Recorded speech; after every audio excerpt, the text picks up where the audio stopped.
Hello. I'm going to assume that those watching this are dealing with stress in their life and or fatigue.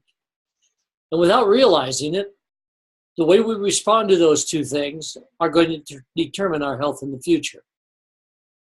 It's a devastating bit of knowledge to come by the fact that what we have been doing in the past has really affected our health to such a degree that today only 1 out of 1,000 people when they reach the age of 60 is free of pharmaceuticals. Now, if you agree that pharmaceuticals are the solution, this perhaps may not be the video for you. But if you're like I am, I came to a tipping point in my life that I really didn't like what I saw. So I began to alter it and make some serious changes in terms of my health picture. When you decide to make some changes, it's a very interesting arena that you're walking into. This stress thing, the actual effect of stress compromises your immune system because your adrenal glands are functioning all of the time at a high limit. Secondly, the toxins that are produced from that are distributed up throughout the whole body, and it's within the world of toxins that disease lives. So it would be just a common sense approach that we should perhaps, instead of running to the absurd side of life, when the obvious is right here available to us. And that being, your body is organic. It thrives on organic. So it would make sense to consume organic foods rather than what we're seeing in the marketplace. Now I want to take you back a few years to where I really got a little bit disturbed when I began to read this, because the idea is if you can change the meaning of a word, then you can change the culture of a nation. And it begins in 1938, so to speak, but we began to move into some highly distilled foods, if you will, processed foods, genetically modified foods. There's a host of things that went on, and the argument came from the naturopaths of the time and those interested in health, is they looked at it and said, this is not real food, it's imitation food. And they argued their case, but you can imagine a company selling their goods and saying this is just imitation, it's not real. Going to be pretty poor marketing.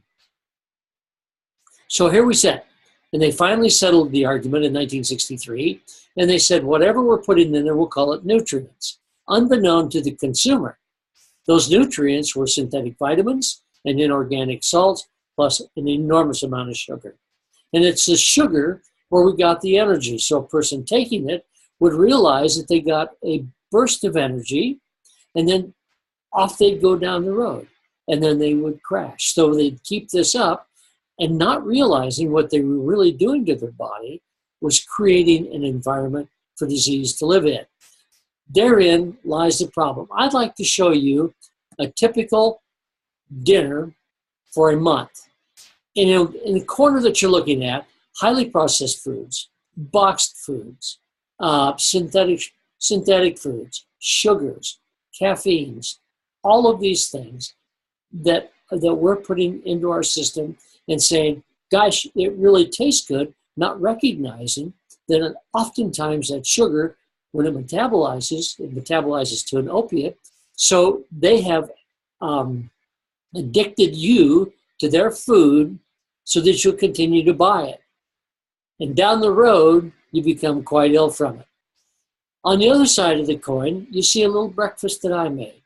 Now it looks pretty simple, but I would want you to know that after studying and reading a host of articles, that within the seed are all of the nutrients to make that plant grow for approximately a week without any outside sources, until it establishes a root system that will allow it to pull it from the soils. All of the nutrients are in that seed to get it to go. I thought that was interesting because of the fats, the essential fatty acids, that we like to think of producing more ATP than anything else. The minerals, the vitamins, the antioxidants, all of that are in that seed. So if we utilize that kind of a breakfast where I'm using some rolled oats, maybe a tablespoon of rolled oats, tablespoons of everything here. And by the way, this makes such a large breakfast, even for me, and I love to eat. But you look at it, you see chia seeds, you see walnuts, you see almonds, you see sesame seeds, sunflower seeds. My gosh, I mean, it's loaded with seeds. And from that, I'm getting 4 and 5 hours for about 50 cents.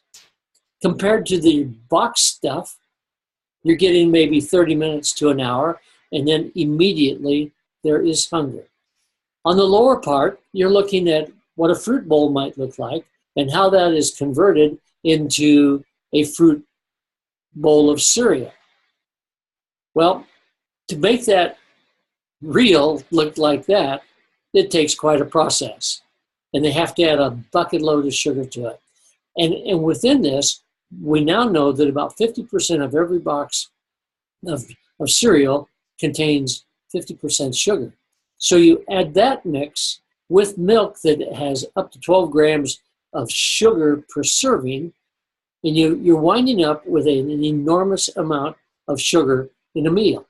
Well, I want to give you an idea what this might look like in terms of the sprouting. And I thought it was a very, very neat thing for us to do.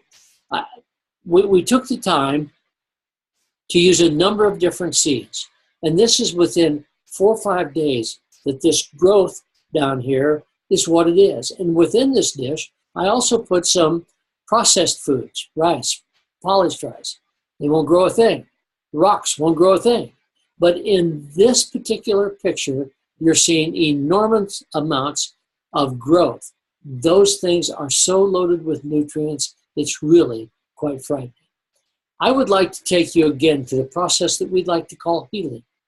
You know, when you begin to talk about healing, there's therapeutic healing, and we're all involved with that.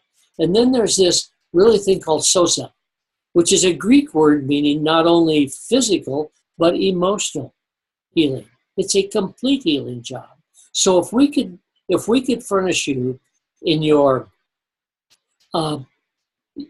toolbox of things and demonstrate to you scientifically that the results of these would be of so much interest to you to deal with rewriting damaged DNA. Is that possible? Well, it is. But we have to go to the plant world to get it done. Along with that, we're talking about a range of nutrients that are powerful antioxidants, powerful sedatives that calm the system, brings your whole system into a state of homeostasis. These are the things that we would like to do. And we're going to have an ongoing program that discusses this. So this is my funny picture. This is a picture of me before and me after. It took me 50 years to get to be ugly. It took me 20 years to undo it. And it was slowly. Well, my little lady in the past, in the background, we're all looking for the anti-aging program that we can subscribe to. What's that magic tool? And that's the exciting part. It comes from nutrition. So with that said, let's have a happy time, and I will build these things, walk you through a host of areas to clean your body very, very inexpensively, and we were going to make it so that you can not only physically, financially, and emotionally become a very, very healthy you.